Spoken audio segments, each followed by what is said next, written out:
Your station for new and original, raw and uncut talent. Talk, politics, and music. Hooty hoo! What's up, my people? This is Eric Wright, and you are now back with Politics as Usual. You know the show that every week we bring you some information, whether it's political or just breaking news or something I think you need to know.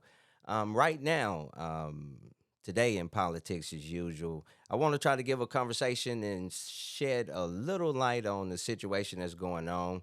We may see a lot of things on the news, or we're hearing about a lot of conflict that's going on in Israel.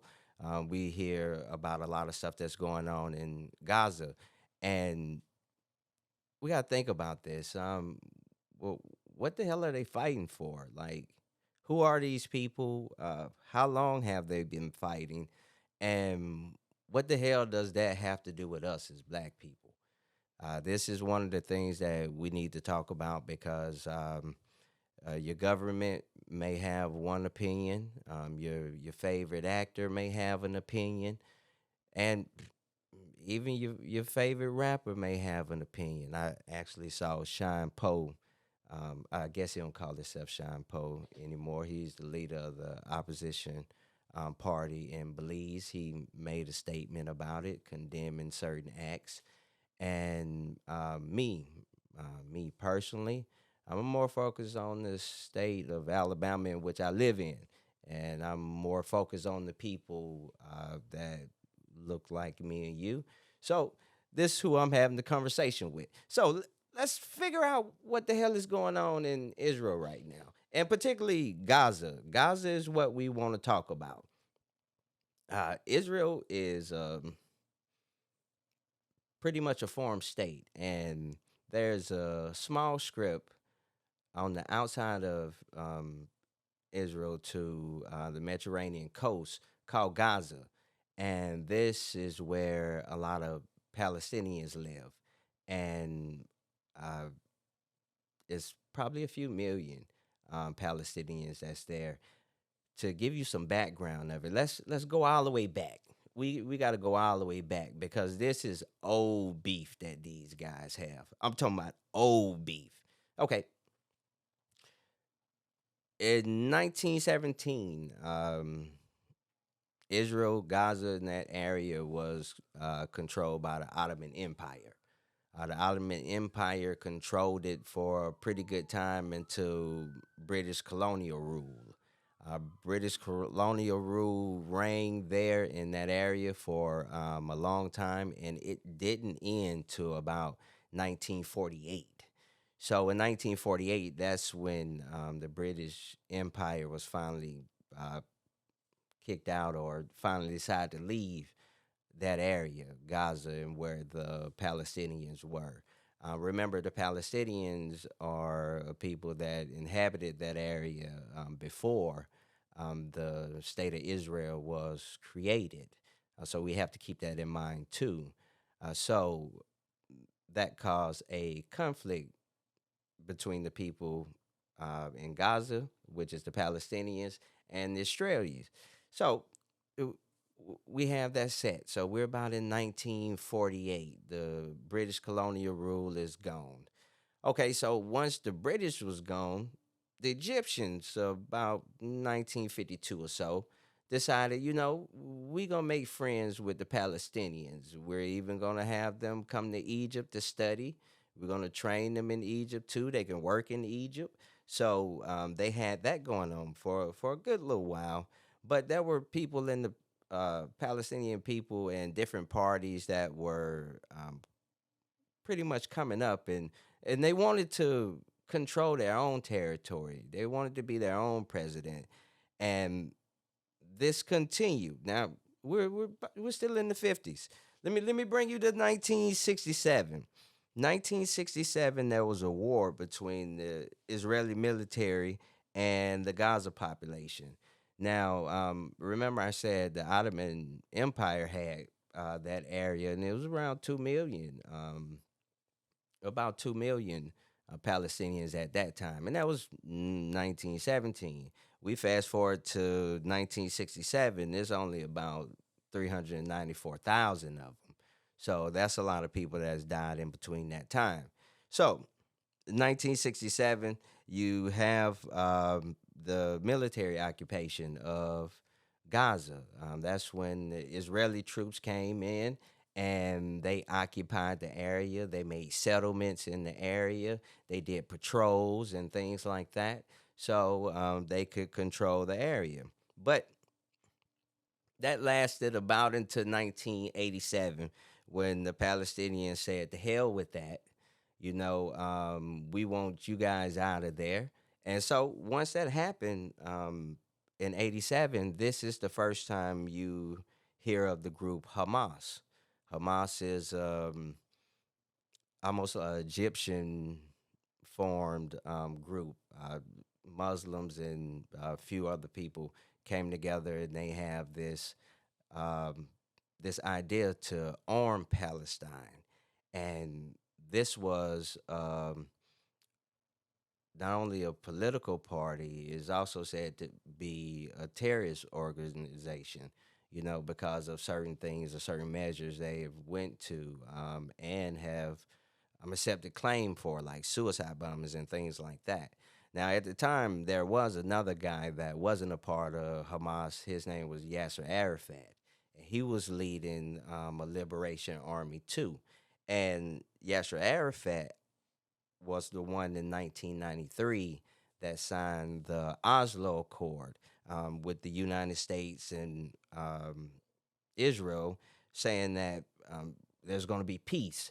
Israel decided to give the Palestinians not full control of their area, but like a semi control. Like you guys halfway can control your area, and we may let y'all work in Israel and things like that.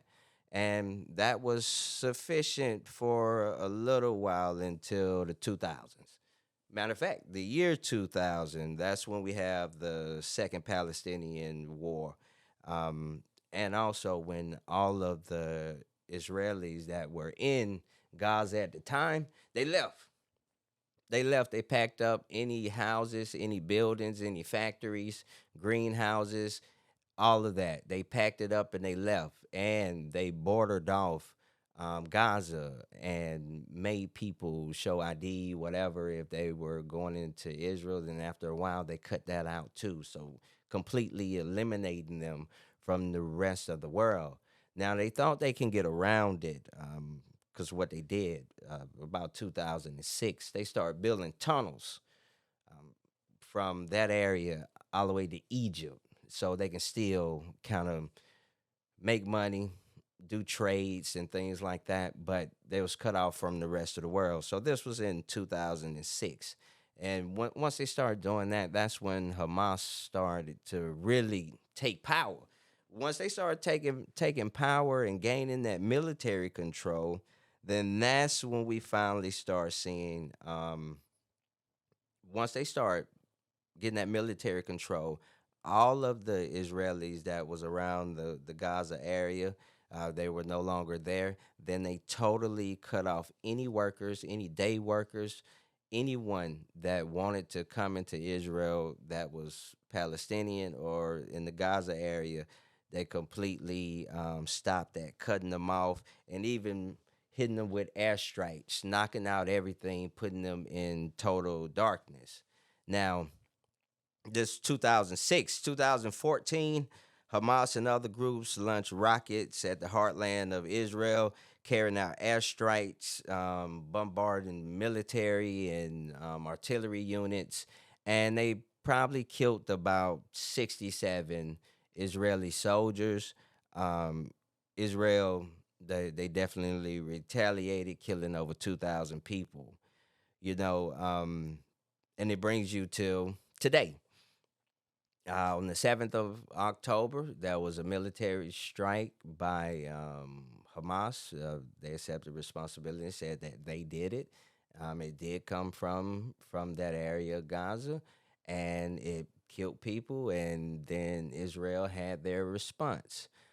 This is a conflict that has been going on for over 100 years.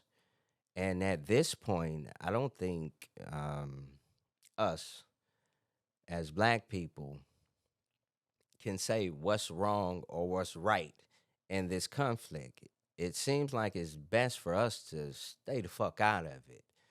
But there is one thing, and this is politics as usual, and this is why I bring you this kind of information. There was a headline about a month ago. It says, after decades of struggle in Israel, dozens of African Hebrew Israelites face deportation. It caught my eye. African Hebrew Israelites. Okay, so they said African, so I'm thinking they're natively born in Africa. So I read the article and come to find out, no, these are former Americans, indigenous Americans, people that was born in America. So in somewhere around the 1960s, there was a group of Hebrew Israelites. It's a spirituality community, and these guys in the 1960s. Now they have this ancestral connection to Israel. So about 3,000 of them left. 3,000 of them left the United States in the 1960s and has been staying in Israel since then. Their numbers have doubled, and they live in a village called the Village of Peace. So look that up if you've never heard of it. The Village of Peace. There's black um, Israelites that's there. And my thing is, what's going on with my people while these guys are hashing out this fight they've been going on for over 100 years? My people's only been there since 1960, and I have fear for their safety.